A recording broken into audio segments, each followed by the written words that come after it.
দেখাতে গিয়ে টোটাল কীরকম খরচা হলো আপনার? মানে হোটেল ফ্লাইট বাদ দিয়ে শুধু ডক্টর দেখাতে আর মেডিসিন চেক আপ করে টোটাল কত খরচা হলো একটু জানালে অনেক উপকার হতো। বাকি আপনার সুস্থতা কামনা করি। হ্যাঁ বন্ধু, পিটার পার্কার আপনাকে বলছি।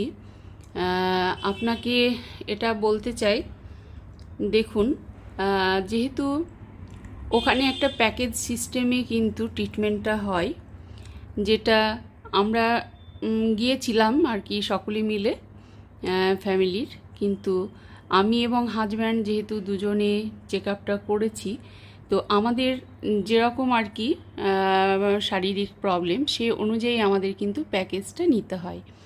তো আমি যে প্যাকেজটা নিয়েছি সেটা কিন্তু আমার প্যাকেজের 17,000 ছিল, যে প্যাকেজটা নেওয়া হয়েছে। তো আমি যে যে ধরনের ট্রিটমেন্টগুলো করাতে চাই, আর প্যাকেজ ছাড়াও কিন্তু আপনি চাইলে আলাদা করে আপনি আপনার শারীরিক যে ধরনের প্রবলেম আছে আপনি আলাদা করে করতে পারেন। তবে আমার মনে হয় প্যাকেজ সিস্টেমে গেলে খুব ভালো হয়। আদারওয়াইজ যদি সেই প্যাকেজে আর কিছু জিনিস যদি না ইনক্লুডেড থাকে তাহলে এক্সট্রাও কিন্তু করতে হতে পারে।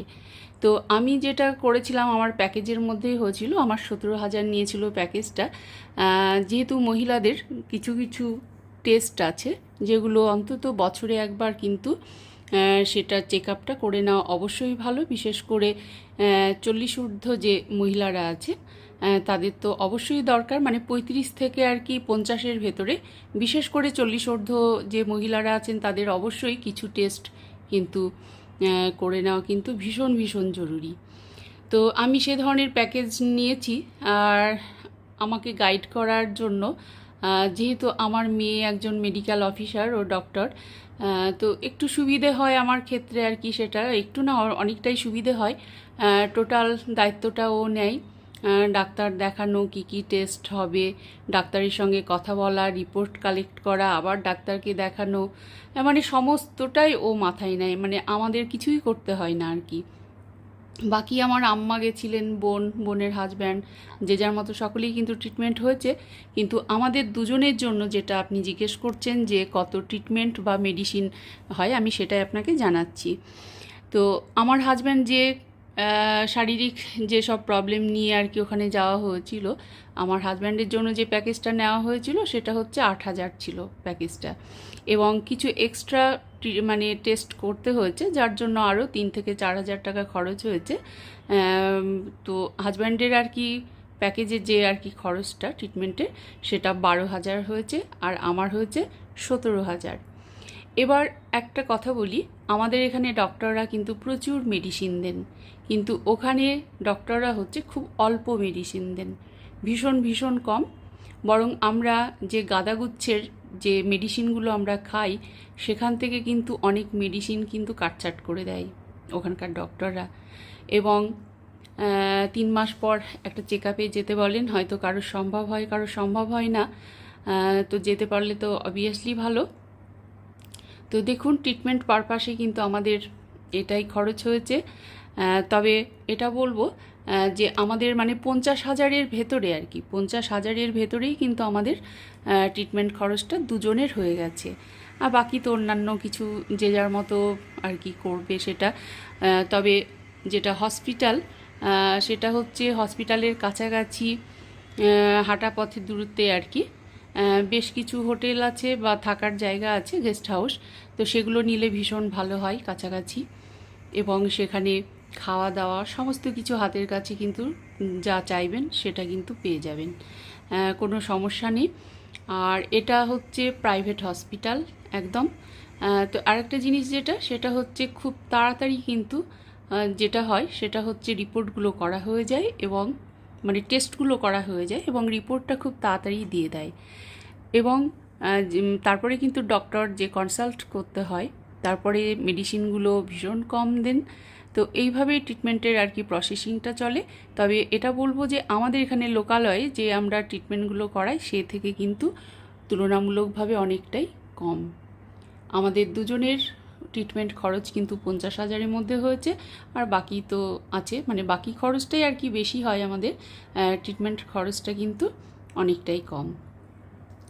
আরেকটা বন্ধু, এরপরেও যদি পিটার পার্কার বন্ধু আপনার যদি আরও কিছু জিজ্ঞাসা করার থাকে আপনি অবশ্যই করতে পারেন। আর আরেকটা যেটা কমেন্ট করেছে আরেক বন্ধু, আমি তাকে উত্তরটা দিয়ে দিচ্ছি। শারমিনস ব্লগ, শারমিন আপু, যে তোমাকে অনেক অনেক ভালোবাসা এবং অনেক অনেক ধন্যবাদ আপু তোমাকে। তুমি আমার ভিডিওটা দেখে একটা কমেন্ট করেছো। তুমি জানতে চেয়েছো এটা কি প্রাইভেট হসপিটাল? হ্যাঁ শারমিন আপু, এটা একদমই তাই, এটা প্রাইভেট হসপিটাল। আর একটা কথা তুমি জানতে চেয়েছো যে দিদি তোমার সাথে আমার একটু কথা বলা দরকার, কিভাবে বলবো?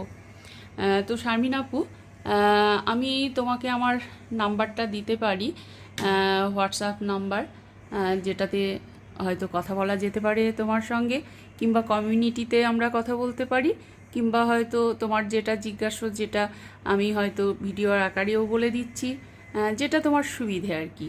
তুমি আমার সঙ্গে আলাদা করেও যদি পার্সোনাল কিছু থাকে আর কি কথা বলার, তুমি বলতে পারো। সেক্ষেত্রে তুমি যদি আমার সঙ্গে ফোনে কথা বলতে চাও, আমি তোমাকে নাম্বারটা অবশ্যই দিতে পারি।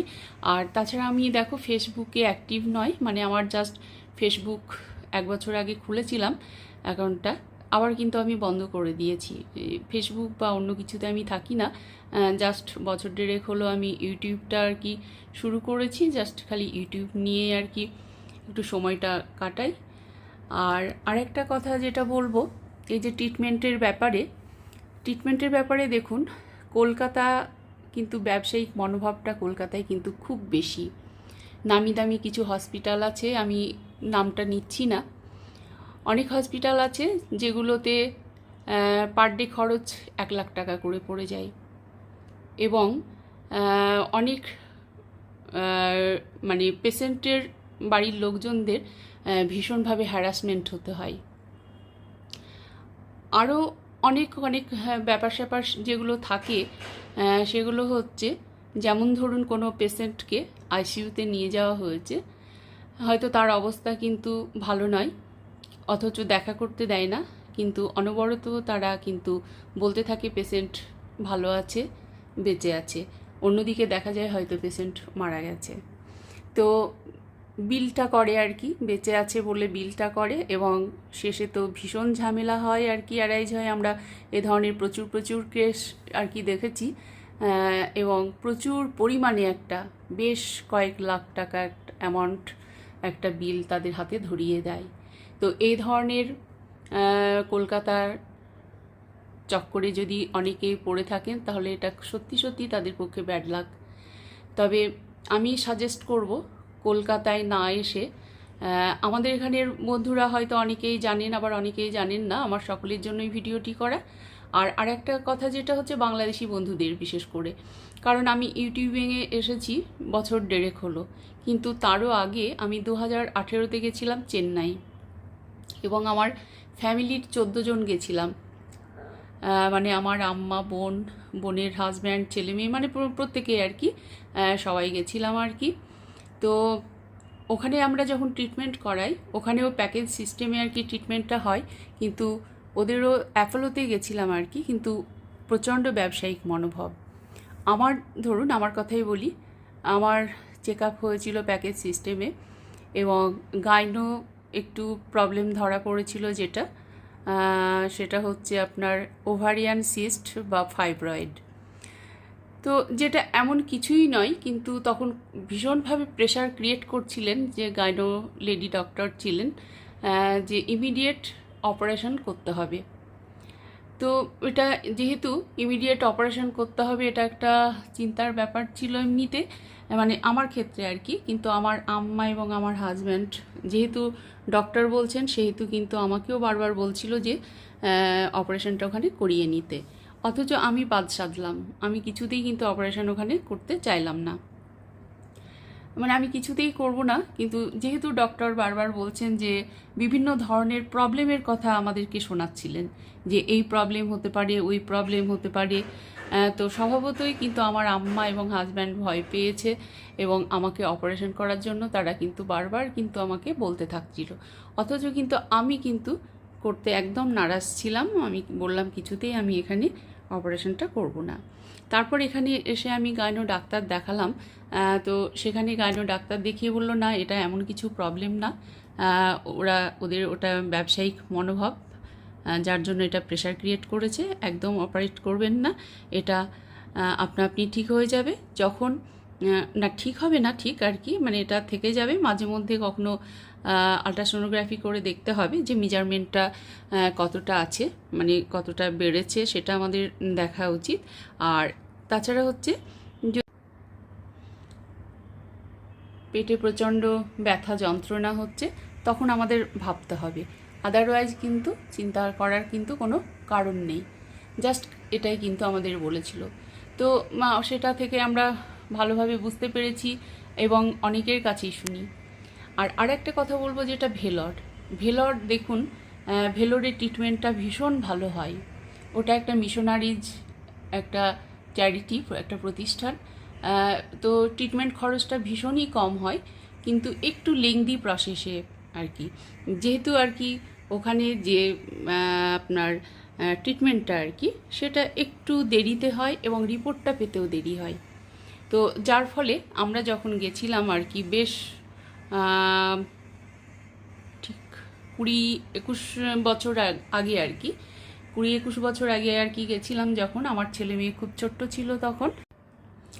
তবে পিটার পার্কার বন্ধু বা শারমিন আপু বা এরকম যে বন্ধুরা অনেক কিছু জানতে চেয়েছো বা জিজ্ঞেস করেছো, তাদের সকলের উদ্দেশ্যেই বলছি, ভেলোরটা অনেক ভালো, ট্রিটমেন্ট খরচটা ভীষণ ভীষণ কম। তবে একটা লেংদি প্রসেস হয়। যেমন আমরা গিয়েছিলাম এবং এসেছিলাম, আমাদের টোটাল 19 দিন, আমরা যাওয়া আসা নিয়ে আমাদের 19 দিন হয়েছিল। তবে ওখানে হাতের কাছে সমস্তটা, গেস্ট হাউস, প্রচুর গেস্ট হাউস পাওয়া যায় এবং গেস্ট হাউস সস্তায় বলা যায়। তবে এখন কেমন নিচ্ছে ঠিক আমার অতটা জানা নেই। তো মানে সমস্তটাই পাওয়া যায় আর কি, কোনো অসুবিধে নেই। আর ওখানে বাঙালিরাও ভীষণ আছে, কোনো অসুবিধা নেই। তবে ট্রিটমেন্টের জায়গায় হিন্দি বা ইংরেজি এই ল্যাঙ্গুয়েজগুলো জানা থাকলে ভীষণ সুবিধে হয় সেক্ষেত্রে।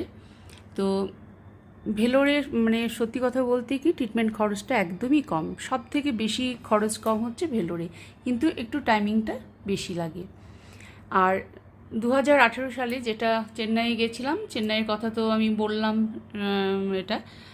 তবে চোখের ব্যাপারে চেন্নাইয়ের যে শঙ্কর নেত্রালয় আছে সেটা কিন্তু অবশ্যই ভালো, তবে ইদানিং বোধহয় অতটাও ভালো নেই, সেই সুনামটা কিন্তু ধরে রাখতে পারিনি। তবে ভালো, গিয়ে যাদের দরকার তারা কিন্তু অবশ্যই যেতে পারেন। আর হায়দ্রাবাদ এআইজি যেটা, সেটা অবশ্যই প্রাইভেট হসপিটাল এগুলো সমস্তটাই, কিন্তু যেটা হচ্ছে দেখুন, সমস্ত ধরনের ট্রিটমেন্টগুলো এখানে হয়ে থাকে। তবে বিশেষ ক্ষেত্রে আর কি, যেটা হচ্ছে গ্যাস্ট্রোএন্টারোলজিস্ট, অর্থাৎ পেটের যে সমস্ত ধরনের আর কি সমস্যাগুলো আছে, সেই জন্য কিন্তু হায়দ্রাবাদের এআইজি হসপিটাল কিন্তু ভীষণ ভীষণ ভালো। সমস্ত ট্রিটমেন্টটাই হয় একসঙ্গে, তবে পেটের ট্রিটমেন্টের জন্য নাম করা আর কি এআইজিটা।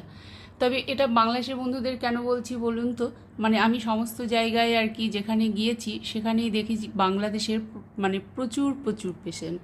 তখন ইউটিউবিং করতাম না, কিন্তু অনেকের সঙ্গে পরিচয় হয়ে যেত, গল্প করতাম, পরিচয় হতো, এবং বাংলাদেশের যে চিকিৎসা ব্যবস্থা আর কি, সেটা সম্বন্ধেও শুনতাম। তারা কিন্তু খুব একটা সুনাম করতো বলে মনে হয় না আর কি, মানে চিকিৎসা ব্যবস্থাটা খুব একটা ভালো নয়, সেটাই আমি তাদের কাছ থেকে শুনেছি। যার জন্য আমার মেসেজটা বিশেষ করে বাংলাদেশি বন্ধুদের জন্য। আর আমি যেটা জানি আপনাদের সঙ্গে অবশ্যই সেটা শেয়ার করলাম। আর আরেকটা কথা, যেটা ব্যাঙ্গালোর অবশ্যই ভালো, তবে ব্যাঙ্গালোরে অনেকগুলোই হসপিটাল আছে, তার মধ্যে মণিপাল হসপিটাল যেটা, সেটাতে একটু খরচ সাপেক্ষ, চিকিৎসা খরচটা একটু বেশি হয়, কিন্তু দেন অ্যান্ড দেয়ার ওখানেও ট্রিটমেন্টের যে এগুলো আর কি, কি বলবো, রিপোর্টটা সঙ্গে সঙ্গে দেয় এবং যে টেস্টের আর কি, টেস্টগুলো তাড়াতাড়ি হয় এবং রিপোর্টটাও আর কি তাড়াতাড়ি হয়, কিন্তু ওখানে একটু খরচটা একটু বেশি। তো এই ছিল মূলত তোমাদের সঙ্গে আমার এটা শেয়ার করা, কারণ ব্যাঙ্গালোরে আমার বোনরাও গেছে, বেশ 2 থেকে 3 বার গেছে, আমার আম্মা বাপি সকলেই গেছিলেন। আমি সবার কাছেই এটা শুনেছি, জানি এটা ভালো। ব্যাঙ্গালোরে আমার পার্সোনালি ব্যাঙ্গালোরে আমি যদিও যাইনি, বাদবাকি সমস্ত জায়গায় আর কি যাওয়া হয়েছে। কি আর করা যাবে বলুন, শারীরিক নানা রকম সমস্যা সারাক্ষণ আর কি থাকে আর কি, কম বেশি। তো যার জন্য আর কি বিভিন্ন জায়গায় যেতেও হয়। তো আমার যেটা জানা ছিল আমি আপনাদের সঙ্গে শেয়ার করলাম, আশা করি আপনারা সকলেই উপকৃত হবেন। আর এটুকুও বলবো, যদি আরও কিছু জানার আপনাদের থাকে অবশ্যই আপনারা কমেন্ট করে আমাকে জিজ্ঞেস করতে পারেন, আমি যেটুকু জানি আপনাদেরকে আমি ক্লিয়ার করে দেব। তো ঠিক আছে বন্ধুরা, আপনারা সকলেই খুব খুব ভালো থাকুন আর সুস্থ থাকুন, আর অবশ্যই ড্যাফোডিলস গার্ডেনের সঙ্গে অবশ্যই থাকুন।